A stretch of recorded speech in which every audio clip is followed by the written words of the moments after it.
कब्र की पहली रात का मंजर कैसा होगा? ये एक ऐसा सवाल है जिसकी तलाश में हर दूसरा शख्स नज़र आता है। आज हम इस सवाल का जवाब आपके लिए इस्लामी नुक्ता नज़र से लेकर हाजिर हुए हैं। इसके अलावा आपको ये भी बताएंगे कि आखिर कब्र इंसान को कैसे पुकारती है, क्या ये पुकार इंसान को सुनाई देती है। कब्र की पुकार हज़रत अबू सईद फ़ैदालरे से रिवायत है। काफ है सरवर कायनात सल्लल्लाहु अलैहि वसल्लम ने फरमाया, लोगों लज़ातों को ख़त्म करने वाली मौत को कसरत से याद किया करो। कब्र हर दिन अपने मर्दों से खिताब करते हुए ऐलान करती है, मैं गुर्बत और तन्हाई का घर हूँ, मिट्टी और कीड़ों का घर हूँ।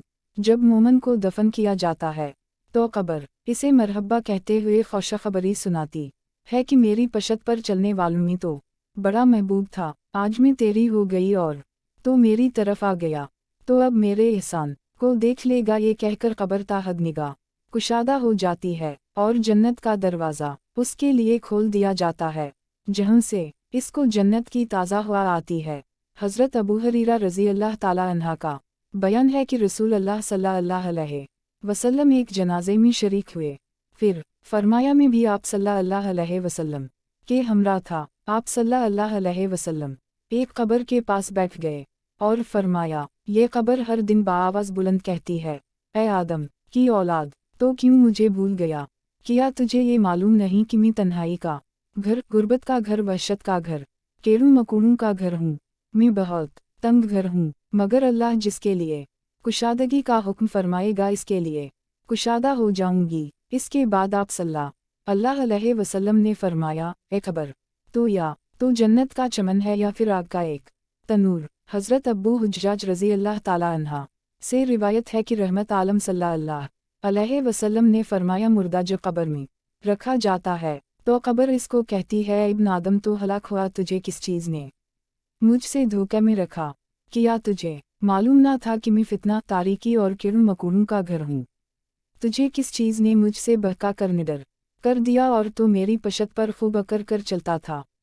अगर वो मुर्दा नेक होता है तो उसकी तरफ से कब्र को जवाब देने वाले जवाब देते हैं, ए कब्र, तो देख तो सही उसके आमाल कैसे हैं।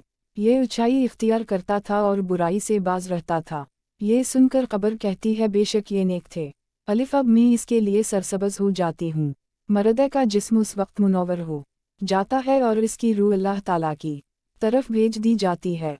हज़रत अब्दुल्ला बिन उबैद रज़ी अल्लाह ताला अन्हा से रिवायत है कि रसूल अल्लाह सल्लल्लाहु अलैहि वसल्लम ने फरमाया, मुर्दा कब्र में बैठता है और इन लोगों के पैरों की आवाज़ भी सुनता है जो उसके जनाजे के साथ कब्र तक गए हूँ। मर्द से इसकी कब्र कहती है, इब्न आदम, तेरी हलाकत हो, तूने मेरी तंगी, बदबू और कीड़े मकोड़ों का खौफ नहीं किया, इसलिए तूने इन चीज़ों से बचने के लिए तैयारी ना की। बदआमाल मर्द से कब्र कहती है, तुझे मेरी तारीकी, मेरी वहशत, मेरी तन्हाई और तंगी और मेरा गम याद नहीं रहा। इसके बाद कब्र इसको जकर देती है, जिसके बाद इसकी पसलियों की हड्डियाँ एक दूसरे में पियुसत हो जाती हैं।